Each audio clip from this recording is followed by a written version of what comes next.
Hello, ladies and gentlemen. This is how Armory continuous deployment as a service and GitHub Actions leads to elite development at Tesouro. And just want to go over a couple of quick housekeeping items, and then we're going to do intros. To start with, throughout this session, if you have any questions, please go ahead and put them in the Q&A. So at the bottom of Zoom, in addition to the chat, there is a Q&A button. Go ahead and click that, and I'll be monitoring your questions as our webinar progresses. With me today, we have Ben Moody from Tesouro and Thomas McGonigal from GitHub, and we're going to go around the room really quickly, tell you a little bit about ourselves, what we do, as well as a fun fact about us. Ben, let's go ahead and get started with you. Yeah, sure. Thanks, Stephen. So I'm Ben Moody, tech lead for DevOps over at Tesouro. Kind of a meandering background up to that role, but so far as the tech side of my life goes, I started out in DevOps actually back when everyone was just containerizing all the things, and then I shifted from that. I did some back-end API work for a few larger companies. I did a lot of enterprise level Java and .NET stuff, and then I shifted over to mobile development from there and did some Bluetooth integrations with mobile medical devices, and but it kind of all along the way was involved in the broader development process, which pulled me back to this eventual step toward the role that I'm in now, where I do the whole pipeline, all of the admins for all the things.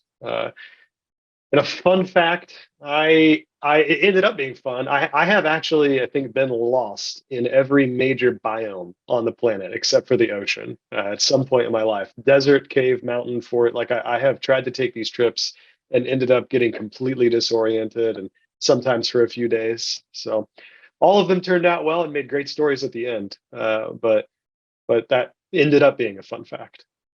Perfect. Thank you, Ben. And Thomas, let's go ahead and let you introduce yourself now. Oh, thanks, Stephen. So I'm going to start with my fun fact. So my greatest hidden skill, Stephen, I hope you discuss something that you were talking about before as your fun fact. But my greatest hidden skill is swim teaching. And so in college, I was a Red Hat certified swim instructor, which is actually a hard certification. And I'm currently teaching my two-year-olds. I have two little babies, and I'm teaching them how to swim. We have a beautiful pool. I would describe it as the nicest pool in Massachusetts. And kind of moving along, I'm currently working at GitHub. I'm an enterprise solutions engineer. And what that means is I have some very, very large enterprise customers. I help them with things like Actions, which is part of the reason why I'm here. I am a alum of Armory. Like I've noticed the kind of trend on LinkedIn to say you're an ex Google or ex Red Hat or whatever. And so I'm an ex Armory, but you never stop being an Armory person, right, Stephen? And so like I have the shield actually still in my office, right? I never took it down. I got it a long time ago. And then I have this kind of storied DevOps career. I was basically the first person in Boston to get into DevOps, and I was into containers, Ben, before they were cool. I was at Red Hat on the container team before Docker, right? And so I can remember March 13th, 2013 very, very clearly when Docker came out. And so if anyone wants to ping me, and I'd love to connect with you, you're welcome to look me up on Linktree. So LINKTREE /McGonigal. And so I'm McGonigal on GitHub, and there's a bunch of weird stuff up there for you guys to check out. There's my personal README and all sorts of good stuff. But I'm very proud of that swim instructing. I had some pretty amazing swim instructing experiences. And so I'm going to turn it over to you, Stephen. Please, I hope you discuss what you mentioned earlier. So I was planning to discuss something else, but sure, I'll do that one. So the thing Thomas wants to be my fun fact is that I have stage managed professionally before. So I used to work scripted theater back in the late 90s. I transitioned to improv theater in 2002. Haven't done it since the pandemic, but to give you an idea of how much like lighting, sound, stage management, etc. I used to do, I have worked multiple improv festivals in multiple different states. So used to do a whole lot of that. And my name is Stephen Atwell. I would be one of the product managers here on Armory Continuous Deployment as a Service. So with that, with intros out of the way, I want to give you guys a quick rundown of the agenda and what we're planning to talk about. So we're going to start by talking a little bit about GitHub Actions. Then we're going to talk a little bit about Tesouro, who they are as a company, what their challenges and goals for CI/CD are. Then we're going to talk a little bit about continuous integration versus continuous deployment and why you need both. We're going to talk a little bit about how GitHub Actions and Armory CD as a service complement each other. And then Ben is going to go ahead and demo his end-to-end deployment, starting with GitHub Actions and using Armory continuous deployment as a service for deployment to deploy one of his small sample microservices. We're going to then talk about kind of the results and accomplishments that he's achieved from that. And finally, we'll do a quick question and answer session. And throughout our talk, for those of you who have joined since I said it, if you do have a question, go ahead and click the Q&A button at the bottom of Zoom and put your question in the Q&A section, and we will get to it. Thank you. So Thomas, can you go ahead and tell us a little bit about GitHub Actions? Yeah, certainly. So, I think when I first started at GitHub, I remember very, very clearly that it was described as a dream engine, which I loved. And I immediately went out and bought several like DreamOps URLs and stuff. I was so taken with that. But then since then, I've encountered a new phrase called hyper automation. And it's actually one word, which is kind of interesting. It's not two. And this hyper automation is being really looked at and shilled, if you forgive the expression, by the likes of like IBM and Automation Anywhere and all these different organizations. And so, really, what is hyper automation? And so there's a wonderful Gartner explanation, and there's actually NSA articles about hyper automation right now, papers, right? NSA papers. But the wonderful hyper automation explanation from Gartner, I have a bunch of IP around intellectual property around fastsystemsthinking.com. And so if you go to fastsystemsthinking.com/HA, that'll bring you to the Gartner article. And the Gartner definition, the definition is really personifies what actions is. And so there's this concept of hyper automation, and actions is an example of it. And so what is hyper automation? So it's using AI and various automation tooling to really take automation to the next level. And that's really what GitHub does and why it's this dream engine, right? So in the example today, what you get from Armory CD as a service is you get things like advanced deployments with blue-green. You get things with advanced deployments with Canary. And you don't have that capability in Kubernetes clusters with Actions except for Azure, right? So CD as a service, what that is doing is it's providing the advanced deployments to other clouds, for example, DigitalOcean, which is kind of an obscure one, or even I can't think of the name of it, but the Chinese one, right? I can't think of it. Well, anyways, but obviously AWS and EKS and GKE and Azure. Azure kind of has that feature because they've kind of instrumented their load balancers to do it. But what Steven's been working on all this time is possible. And so you have this great, wonderful CD as a service, and it was so darn easy. I assume, Steven, you'll have to speak to it, to turn it into an action. And actions are these containers, Ben mentioned containers, so actions are these containers, and we glue them all together into this chain, and we provide them as a CI/CD. And we're going to be talking about exactly what CI/CD is today, but it's this dream engine for you to dream. And our dream, when I was at Armory, our dream was to have CD as a service and glue it all together with actions. And the fact that CD as a service is a Go binary allows you to glue it into like CD systems like Actions or some of the other kind of popular ones. And so it's very, very powerful. We provide it, GitHub provides it on any operating system, including on-prem, right? So there's a wonderful Kubernetes project called Arc, which is Actions Runner Controller that allows you to run on-prem. And so I actually have a bunch of other IP called GitNops and GitZT. So you can go to gitnops.com or gitzt.com, and you can see how to run it on your management LAN to orchestrate and command and control your network devices. And I'm going to be talking about that and giving a coupon code later on today when I discuss a workshop I'm giving at ONUG Spring 2023. So that's kind of my spiel. I'd love for Ben or Steven to kind of poke holes in it or ask questions about Actions. Yeah. But the reason I'm at GitHub, Steven, is Actions. So Yeah, so you asked what it was like to implement the GitHub Actions. So it was very simple and straightforward. So Armory CD as a service started off being built around a simple command line tool, so it can be triggered from any CI system. And with GitHub Actions, our GitHub Actions started as a wrapper around that, and is by far the most popular way that people are triggering us today.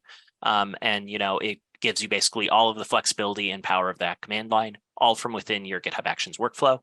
We also use GitHub Actions as a common place for things like running integration tests after deployment, which I believe Ben will be showing later on in his demo. Do I remember that correctly, Ben? Yeah. It's interesting, Thomas, that you mentioned the target of CDAS. One of our initial thoughts when we got going, just kind of doing the stub out of our pipeline, was like, oh, we can do anything with GitHub Actions. So let's just deploy to our EKS cluster using GitHub Actions. And we fought with that for a little while before deciding that like you probably could do it, but we couldn't do it with the level of granular control and failover and monitoring that we wanted to easily enough. But I think you could probably like order a pizza with GitHub Actions if you wanted to, or whatever. It's actually is a demo at GitHub. That actually literally is a demo at GitHub. Yeah. Cool.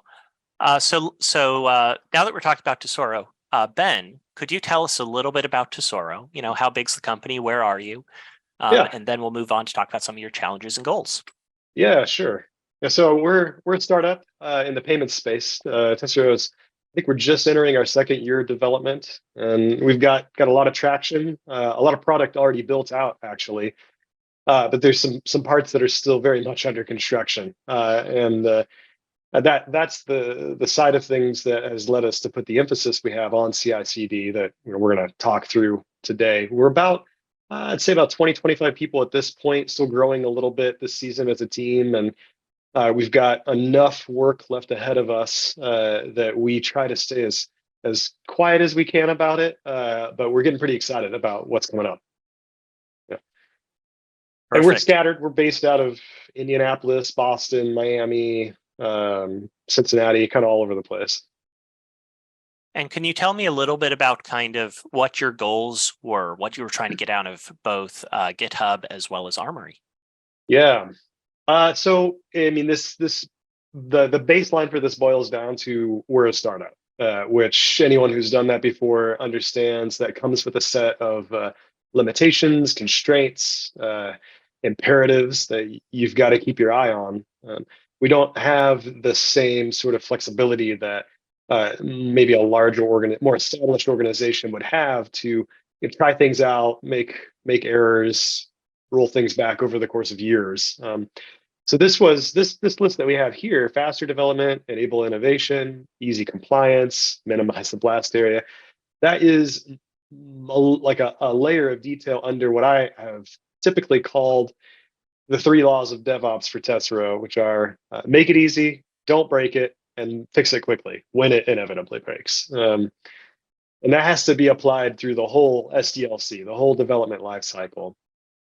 So faster development, that's one of our requirements. We need our engineers to move quickly. We're a startup. We don't have an indefinite timetable. We need our engineers to be able to open a draft PR, push changes consistently, see things incrementally, pass or fail in CI. That faster feedback leads to a tighter dev cycle, which empowers the engineers to work in smaller increments. And then all of that accumulates into smaller, more frequent deployments. And the net result that we want with this is we want more manageable, more conceptually manageable portions of development. So when developers are collaborating in small groups, because we're a small team, we want them to be able to identify what it is we're changing, how it's changing, and when it's going in very quickly, like on the scale of 15, 30 minutes. And that allows us just throughout the day to move fast on features.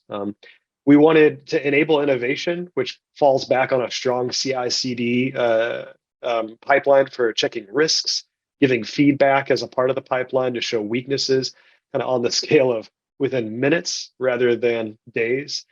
I've done work in the past where I ended up pushing changes and then needing to wait like 12 hours for an offshore team to validate and do UAT on it, and then circle back to me the next day. And We don't have time for that at Tesouro. It needs to be quick and efficient, but it needs to be robust, right? To enable innovation, engineers need to know that the risks they take are going to be checked. So there's a very low likelihood of actually breaking anything for the customer.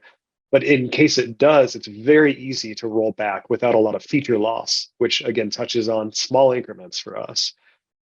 Then all of that dovetails into one of the major emphasis that we have for our industry and payments is on compliance, right? We have to be compliant, and that's not just a requirement that the industry places on us. That's a priority for us as a company. We're going to be handling the money that merchants depend on to pay their employees and stock their shelves.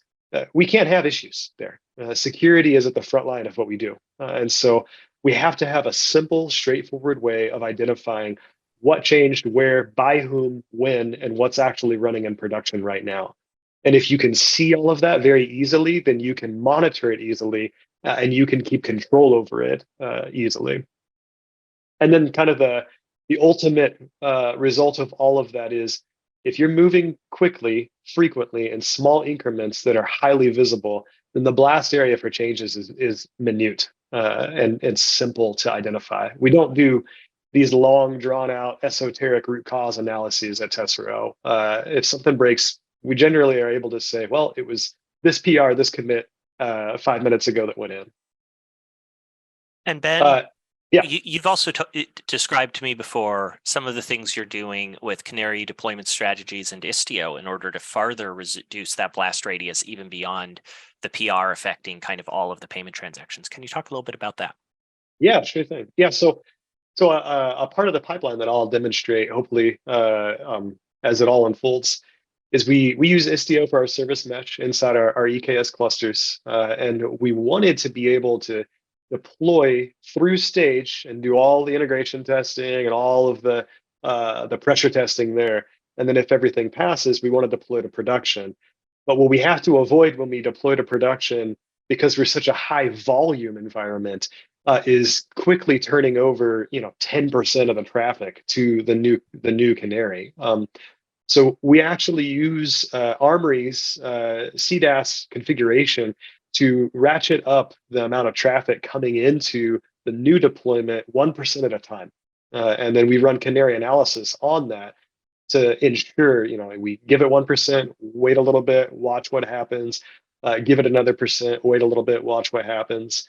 The demo that I'm going to show later on is a little more abridged than that, but it is a feature that we've used not just to prevent a large volume of failures, but also to target specific customers, hopefully in the future, so that we can give people a heads up. Hey, we're pushing a big change here. We're going to give you the chance to try this out first at a low volume, low risk, and you can give us feedback on it.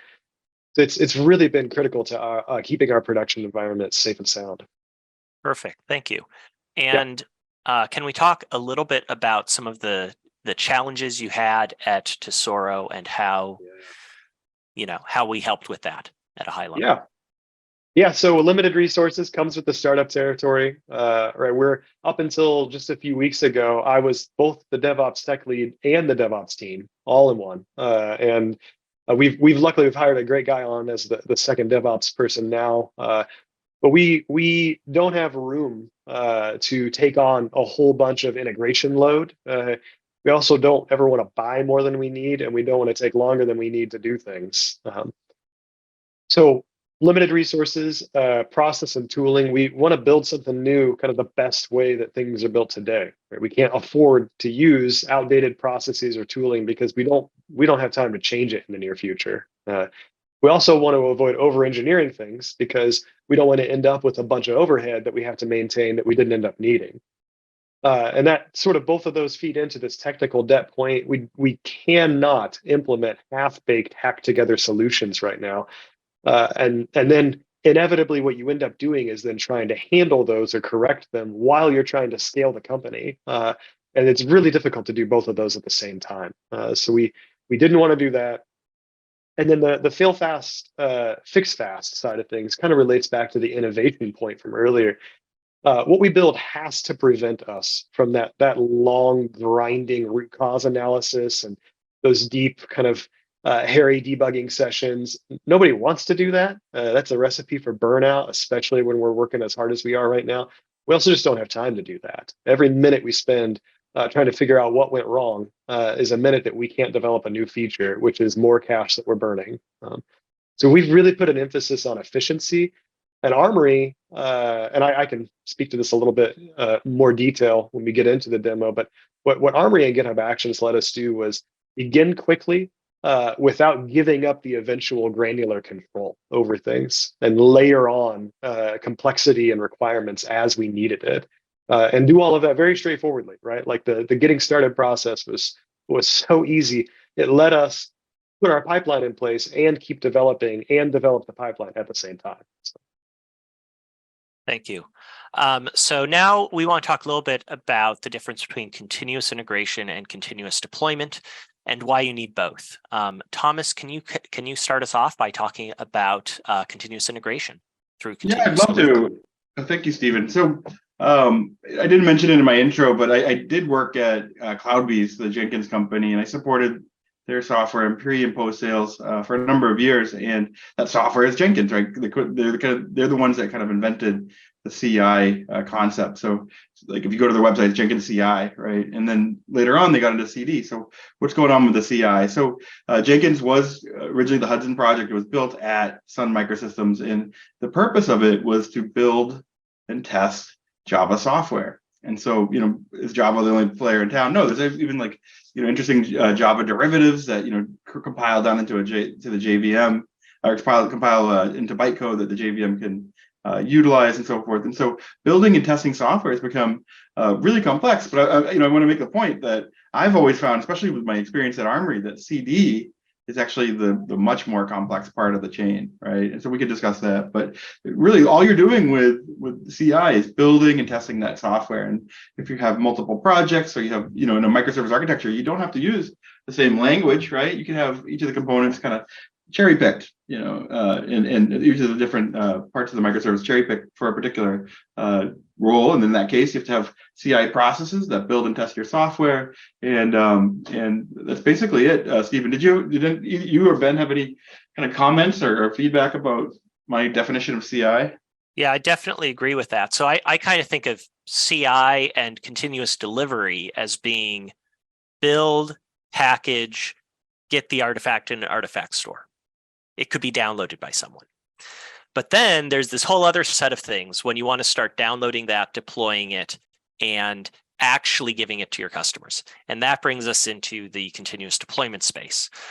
So you can't typically do high quality continuous deployment unless you're also doing, continuous integration. And it's really common, even with CI tools, for there to be a set of tests that people need a deployed environment to run in. A lot of companies start off by, cool, we run all our unit tests, someone manually deploys, then manually kicks off these end-to-end tests that need all the microservices in a deployed environment. And that's slow, and it slows down your ability to get to production and your ability to find the problems. So continuous deployment allows you to go and automatically deploy to those test environments, automatically kick off those test suites in your CI system, and then automatically deploy to production. Good continuous deployment tends to have, the ability to orchestrate kind of that entire deployment lifecycle across all environments. And good continuous deployment tends to have advanced strategies like canary deployments or blue-green deployments in order to mitigate the risk of that change. So that brings us back to Ben talking about how he was using canary deployments with Istio in order to send only 1% of traffic to his new version. And Thomas is going to talk a little bit about how all of this fits into kind of securing the software supply chain. Oh, thank you, Stephen. That was an excellent articulation. And so there is, according to me, kind of a newish term, and it's the software supply chain. And that refers to this whole diagram, right? Build, test, release, deploy, right? So the goal of DevOps, according to Thomas, is to get software into production, right? It's not just to build and test, right? It's to get it eventually into production. And that whole chain of events has really kind of taken on the name supply chain, software supply chain. And I think it's a kind of a reaction to the pandemic, where we heard all about supply chains all the time and stuff. So we kind of co-opted that in the IT. But as Stephen mentioned, there's a bunch of work at GitHub around securing that supply chain. And so we have our dependency management system, which is part of our advanced security product. It's called Dependabot. And so, I mean, if anyone out there has ever managed like a reasonably complex project with 13 components and keeping track of, 80, plus open source projects, it's a bear. I did that at the beginning of my career with RPMs, Red Hat Package Management System. And it was really difficult. So Dependabot kind of fixes that problem. And so our Armory uses Dependabot. So CD as a service is a customer of Dependabot. Also uses GitHub Actions and CD as a service to deploy CD as a service. Oh, that's sweet. But that's it for me. Supply chain stuff is like a burgeoning field. If anyone's interested in it, please reach out. I'd love to discuss it with you. And it's critical, I'd argue, Stephen. Did you or Ben agree? Oh, yeah, definitely. I would actually add one layer underneath where software supply chain to me is, I mean, there's a security element to that also. We have to prove what we're running when we're running it. And if we can identify every piece of the supply chain, when it's being built, where it is in the process, how it was tested, and where it's stored and where it's deployed from, if we have visibility on all of those, all of what I would fold into the software development lifecycle here, the whole CI/CD pipeline, then what we're able to say is this is in fact what we think it is, right? So one of the things I'll show this in our workflows, but we actually inside the same workflow we build out the containers, the images for our applications, and then immediately utilize that exact same name tag in the deployment process that we call Armory CDAS for. What that lets us guarantee is our supply chain is secured, and it will only deploy what we just immediately built. And that avoids a supply chain attack, that avoids something getting into production that we didn't know ended up there. And that just falls back on what I would say CI/CD and DevOps in general relies on, which is trust. You don't get to do continuous deployment unless you have trust. Trust within your company, trust with your customers, trust with all the stakeholders, which is why you have to have strong software supply chain. So another thing I want to add about the software supply chain that's a trend I've started seeing recently is there are new frameworks for getting kind of cryptographic attestations that tests have passed. So the big name in the space would be SigStore.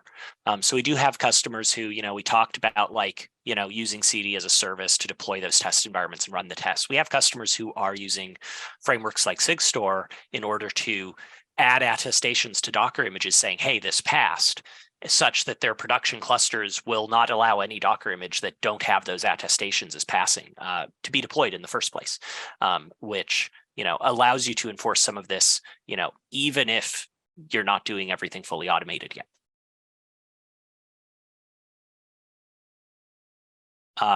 Anyone else have anything they want to add on software supply chain? If not, let's go ahead and move on.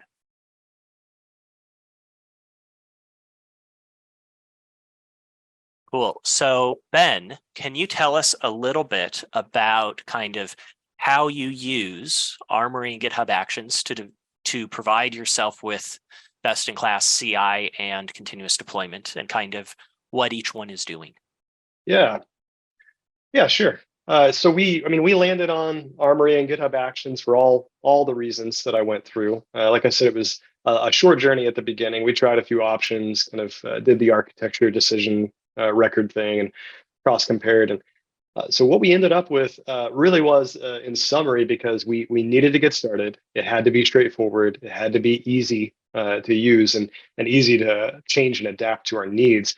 So we also had to retain that granular level control over it.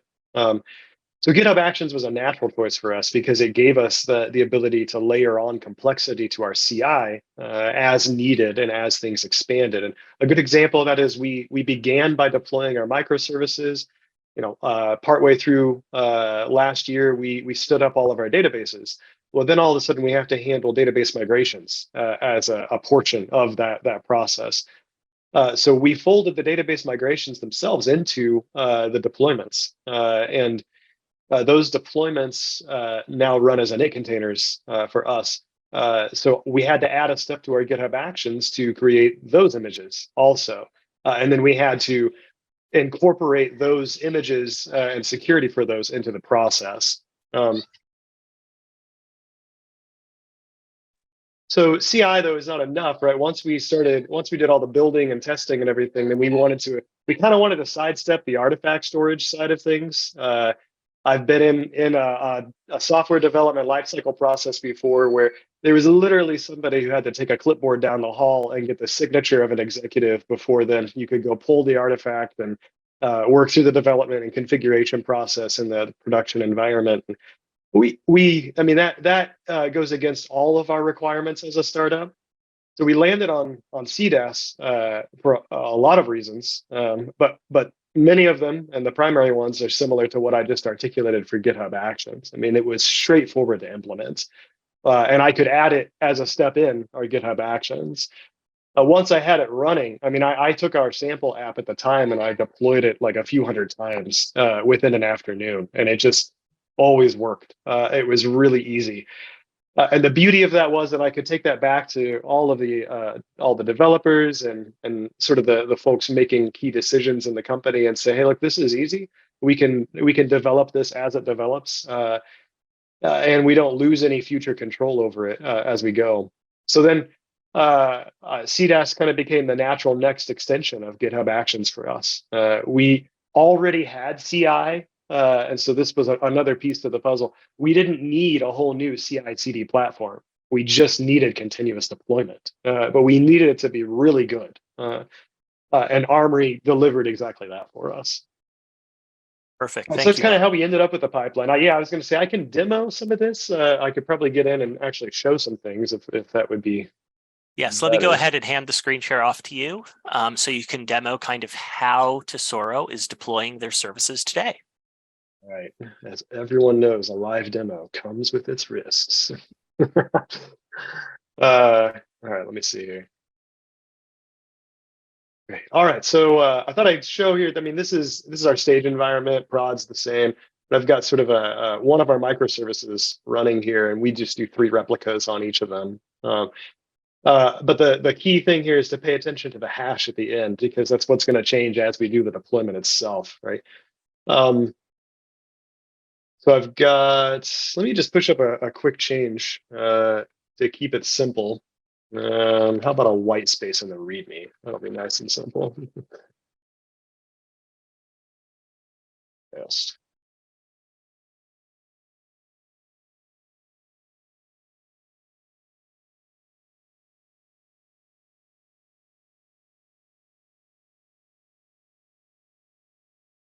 So what that's going to do right away is it's going to push it up.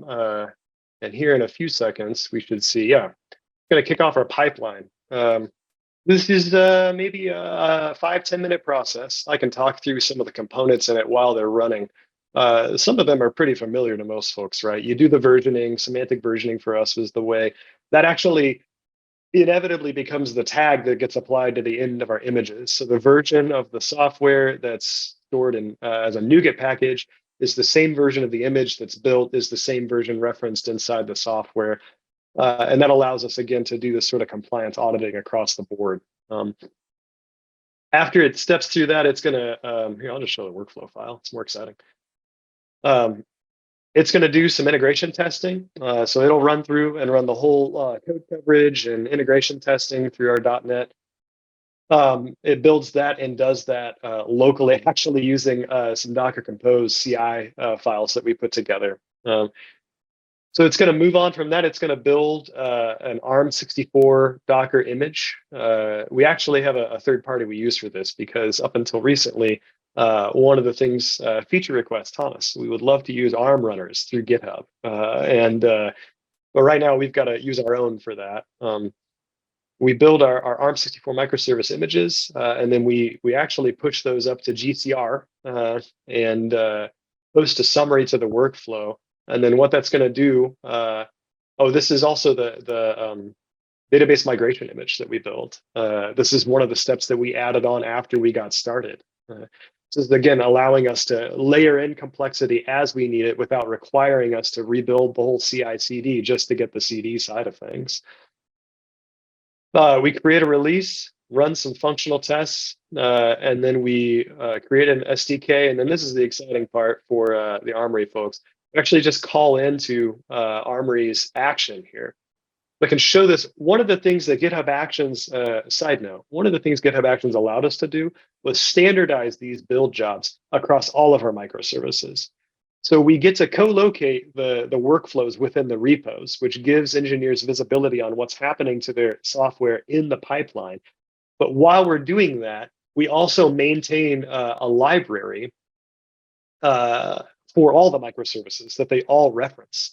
So every single job you're seeing called inside this workflow is maintained as a separate library that all the microservices use. And then we've just parameterized the unique configurations that different ones are going to need, such as the Armory deploy step, right? So I've got a couple examples in here that engineers can look at.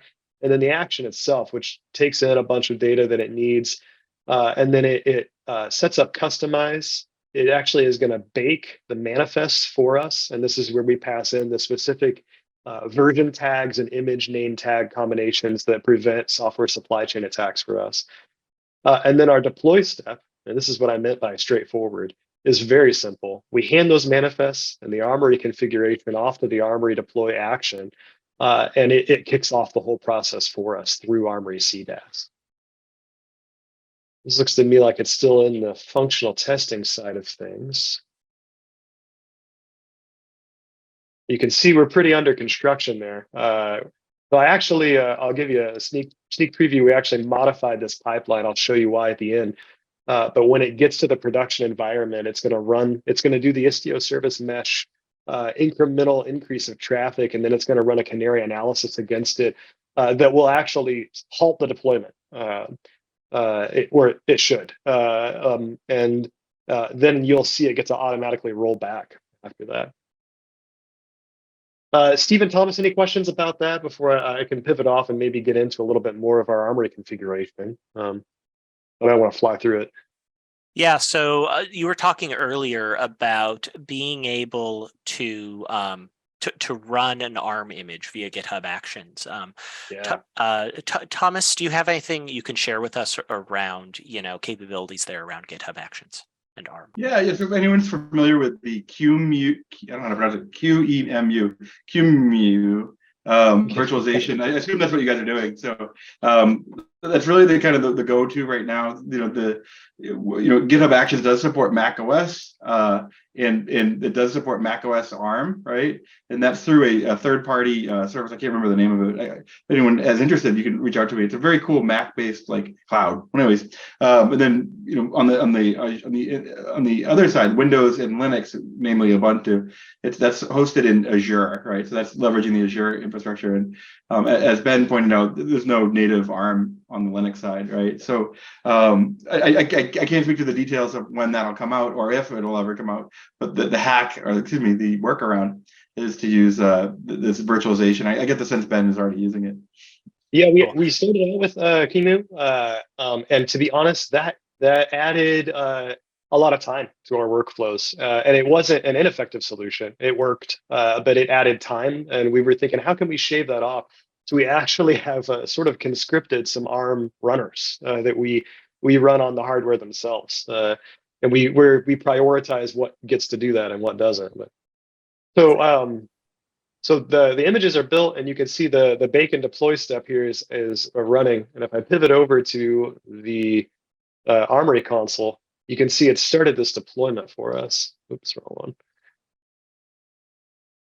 And drill into the details, and this is the stage environment itself. If I switch over, you can see it just spun up 3 new images alongside the existing ones. And what it's going to do is it's going to shift the traffic over to those. For the time being in our stage environment, since the priority is just to run the integration tests and the pressure testing against it, what we do is we completely change out with a new set of pods and run 100% of the traffic through those. And then it just pivoted. It's going to run a webhook that triggers a set of integration tests that we also maintain as a separate library for all of our microservices to call into. So if it passes this entire experience, then we know it deploys, in a mirror environment to production. It passes all of the integration tests with all of the co-located other microservices, including their dependencies.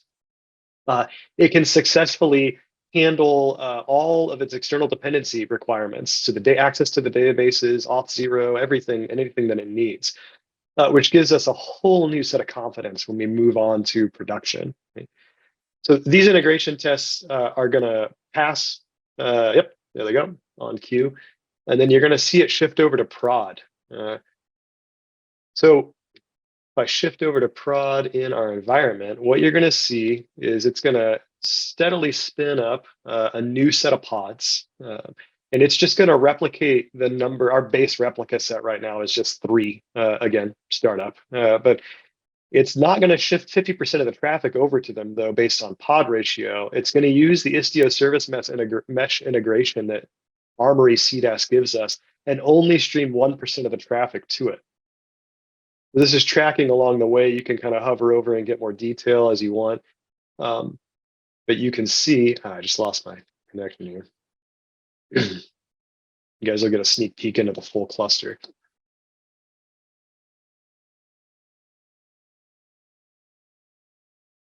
All right, so the new pods are up 40 seconds or so. As expected from stage, the deployment passed, right?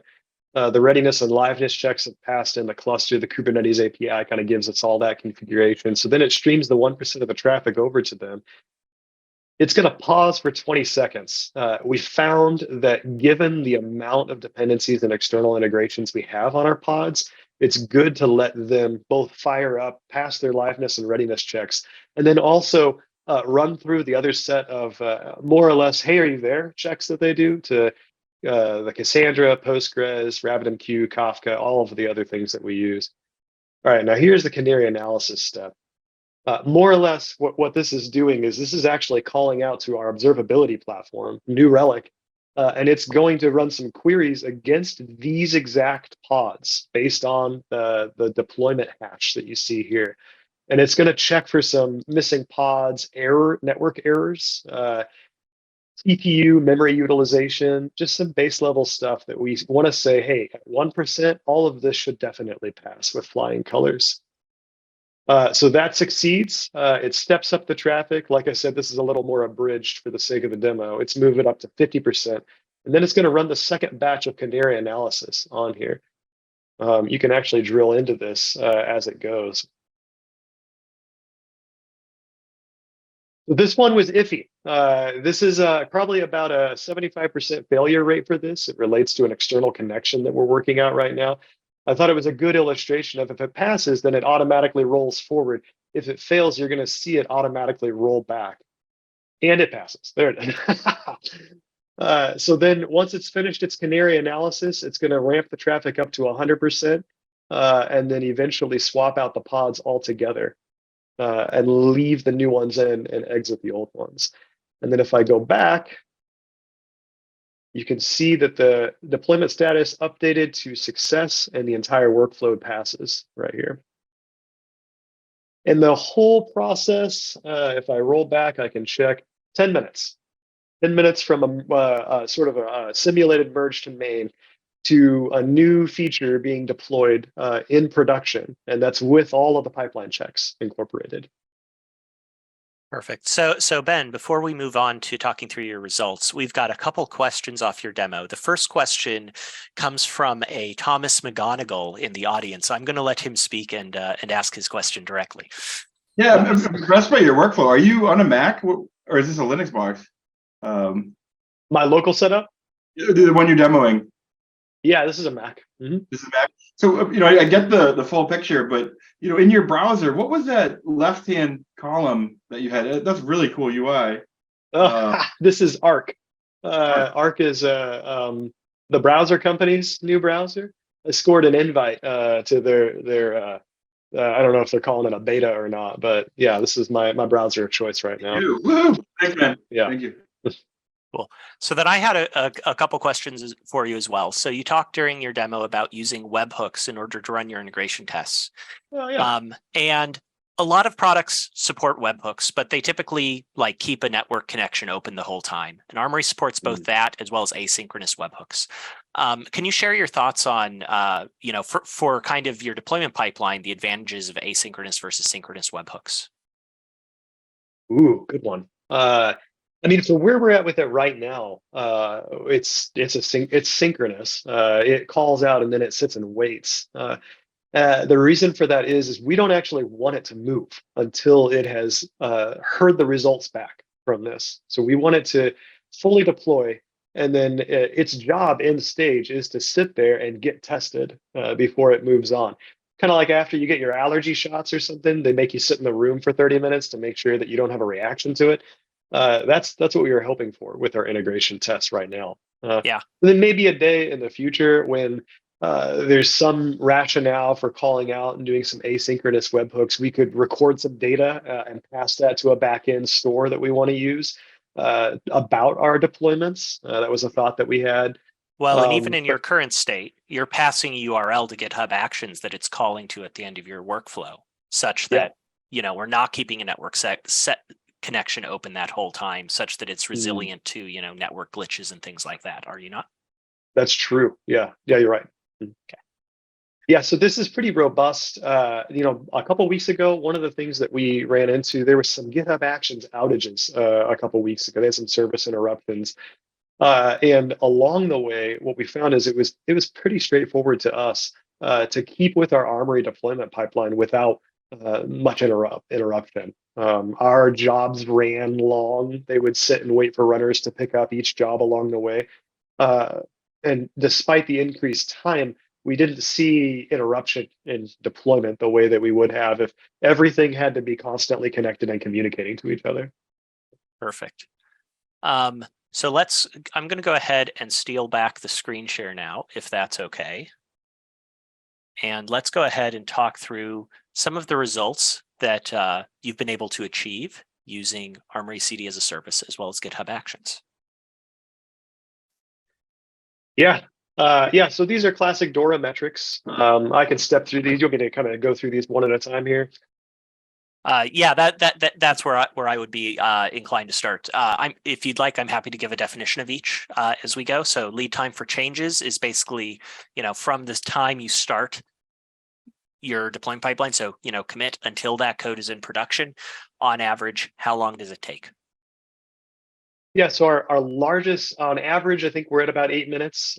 We actually get the bulk of our DORA metrics we actually export from Armory CDAS, and so 8 minutes ish. We have our heaviest weight microservice is about 11 or 12 minutes on its average day, and that's merged to main to running in production. What I just showed you there.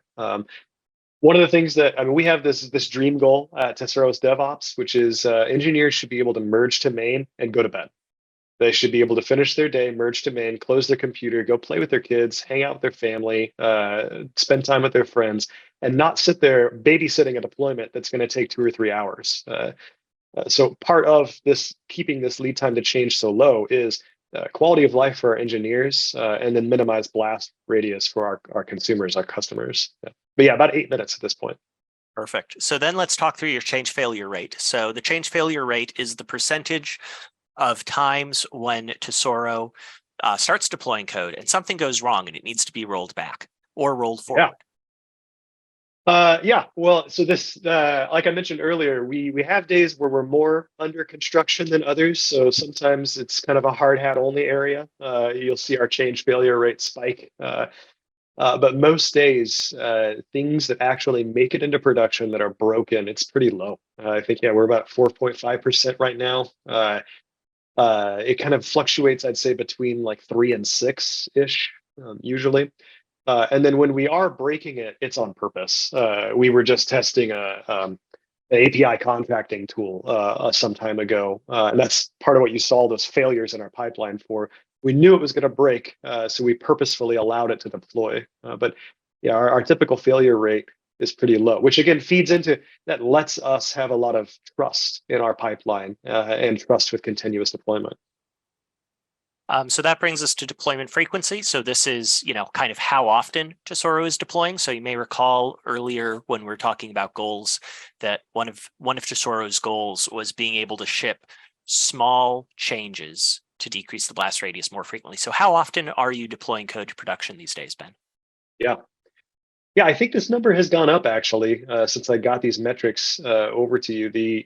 We just took a look at and I think on average we close about 11 or 12 deployments every day.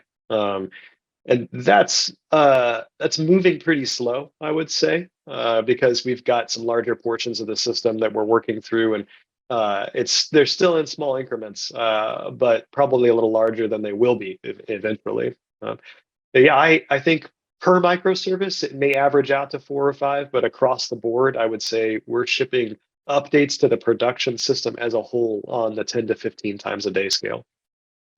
And when something goes wrong, like how hard is it typically to get back into a good state, and how long does that tend to take? So mean time to recovery is kind of, hey, things went wrong. How long does it take to get back into a good state? Yeah, there's more. I would say that there's 2 phases to this for us. Phase 1 is something goes wrong during the deployment. So if it makes it into production and something is going wrong, the mean time to recovery is seconds. If it fails a canary analysis, if it fails to deploy, if it fails to shift the traffic over, if anything goes wrong with that, Armory CDAS immediately, based on our configuration, will roll back to the previous version in that environment and close out, fail the pipeline and close out the deployment. And then we get to go investigate what happened. Phase 2 of this would be if we shipped a feature that deployed fine, it passed the test that we had, it somehow made it all the way into production, but then we find out later on in the day, or worse, the next day or two, oh, that's not doing what we expected it to. That's not what we want. This process, this is a good question right now. This process used to take a little longer for us because we would then have to open a new PR, roll the image version back, and redeploy. So it would take, once we discovered the issue, maybe 10 to 15 minutes for us to recover from. Armory CDAS can now redeploy old deployments at the click of a button. So I have already gone into our environments. When I see a failed deployment in production that somehow made it through stage, it takes me seconds to go in and say, here's the last successful deployment in these environments. I'm going to rerun this pipeline through the console, and that will push out the last known successful image and feature set for us within, 2-3 minutes tops. Perfect. And before we talk through the last metric, if we have any attendees who have questions where they have not yet put them in the Q&A section, our next section of this talk is Q&A. So please go ahead and get your questions in. If we don't have any questions, we will go ahead and move on. So the last KPI that you want to talk about was kind of your internal and external Net Promoter Score. So a Net Promoter Score is, for anyone who's not familiar, is a number where you ask people how likely they would be to recommend your product to a friend, and on a scale of 1 to 10. And if they give you, I want to say it's a 7 or up, they're considered an attractor. And if they're like a 6 or under, they're a detractor, and there's a zone in the middle where it's neutral. And a internal Net Promoter Score is the same question, just as an employer asking your employees how likely they would be to recommend it as a place to work. So Ben, can you kind of talk about the impact that GitHub and Armory have on your internal and external Net Promoter Scores? Yeah. So for me personally, this one is the it's the key to the entire process, honestly. So when I talked about DevOps being about trust, you establish that trust by being effective and efficient, right? You don't want to pretend to be good. You want to actually be good. But you don't want the cost of that to be that somebody hates their job. And we can have all the trust in the world externally, and customers can love our product. But if we've got internal employee churn, with that comes knowledge transfer churn. We end up in a process where inevitably that will leak out to our customers. So for us at Tesoro, right, the idea of being able to merge domain and go to bed, or just walk away from your computer, is huge. We want our engineers to love their jobs, to enjoy working on software because that's what they get to do. They don't have to run around and put out fires or figure out what went wrong. That stuff's easy, right? What they get to do is create really, really interesting, fascinating software. And then we want our customers to constantly be consuming new features and things that they've requested and functionality that just adds to their experience. And along the way, every release that we do, we want them to think of that as something that's going to work even better, not something that they have to take a look at and watch out for, right? We've all consumed software where when they come out with a new feature, a new release of it, you feel a little skeptical. You don't want to bump the version in your system because you want to take a close look at the change log. We don't want people who integrate with Tesouro to think that way. We want them to we want them to be careful and go through their process, but to essentially know if they raise the version inside their software or inside their integration, if they go to the new version in the UI, it's just going to work. And Net Promoter Score for me, honestly, Stephen, is not just about profitability. It's not about customer confidence. It's also about contributing something to the world that's good, that leaves people feeling like they've got the tool they need to do the job that they do. One of our catchphrases here at Tesouro is we want to embed speed, simplicity, and security into payments so that merchants could just take care of their business. And that's all they have to worry about. And they don't have to think about figuring out what went wrong. So when we've done that, that translates to our employees and our merchants enjoying their lives more because a key part of it just works really well. Which then those people go out into their communities and their world, and they're better. They're more able to contribute goodness in those places. But I don't want to blow it out of proportion. But I do believe highly in this Net Promoter Score result as a key result of the entire thing. Perfect. So now let's do a quick Q&A. We have a couple questions in the chat. So Ben, the first question goes out to you, and it is you showed us kind of how you're deploying everything, and a lot of the CI and CD tools have software you need to manage, software you need to upgrade, etc. So how would you say, kind of like, how much overhead are you putting into managing the your CI/CD platform, both GitHub Actions as well as Armory CD as a service?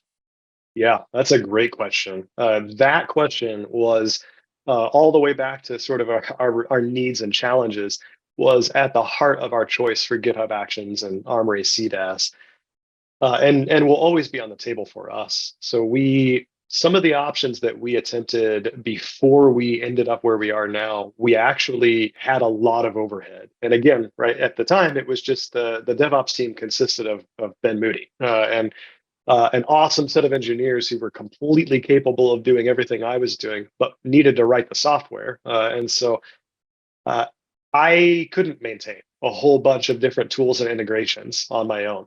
So at one point, I had like a totally separate Kubernetes cluster running with all of the cluster utilities and things that go into that. And I was maintaining that just to keep our CI/CD tooling in place and up to date. And that ended up consuming like probably a fifth to a fourth of my time in a given sprint. That's just too much for me to also go and build out the infrastructure that we need and update all of it. So where we landed with GitHub Actions and Armory CDAS, I would honestly say I spend next to no time maintaining those tools. We have configuration files that I oversee inside the Actions library that I showed you, and then co-located with every microservice inside the repo. Those are kind of stock at this point, and we're actually working on a tool internally to auto-generate all that stuff. And so then that becomes even easier to maintain for us. So the overhead for maintaining the pipeline is minimal. Everything automatically updates itself with GitHub, and all of our tooling with CDAS is the only overhead I have is keeping up with the pace of feature releases that Stephen and team ship, which are shiny new things that I want to incorporate and I'm rapidly trying to consume. So for those feature releases, since there's new features coming out regularly, do those ever negatively impact you? No, actually, I have yet to apply a CD. Yeah, let me make sure. Yeah, I've never incorporated a feature from CDAS that has done anything other than improve the pipeline. That's not just a provoked commercial for CDAS. I actually could show you every time I add a configuration to it, it just integrates, the canary analysis, for example, that I just showed you. That's on a proof of concept branch for us right now with this sample microservice. But it was as easy as adding a query for New Relic and creating the configuration in our Armory deployment file, and then it just worked. So it adds functionality, but I've never run into anything other than that. Perfect. Thank you. So that was the only questions we had. So let's go ahead and hop over to announcements really quickly. Thomas, I believe you have a event coming up in May. Can you tell us a little bit about it?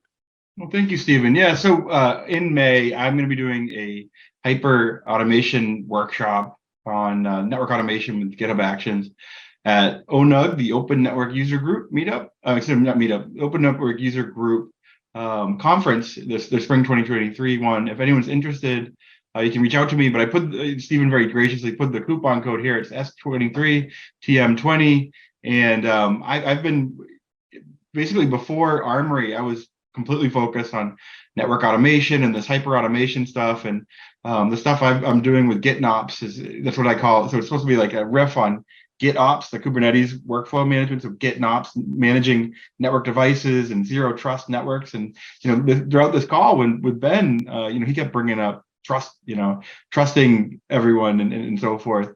And that's not what we're doing in networking at all. We're actually trusting zero people, and I'm incredibly paranoid now. And I've kind of switched my brain, and I've had this experience, going through and just always trying to do something securely. And that's really kind of an emphasis of my GitHub role with GAS, the advanced security and so forth. And I kid you not, it takes about 20% of my brain to always be kind of paranoid. And so it's interesting. So I'm kind of in this new exploration where I used to be much more trusting, like Ben said so eloquently, just the importance of trust and everything, and how it's so critical to DevOps, but it's not the same thing in networking. And so it's going to be interesting to marry automation and DevOps principles like CI/CD and configuration management and Git config, version control, and marry that with trusting zero people or devices or anything. So like, for example, in my office here, I have a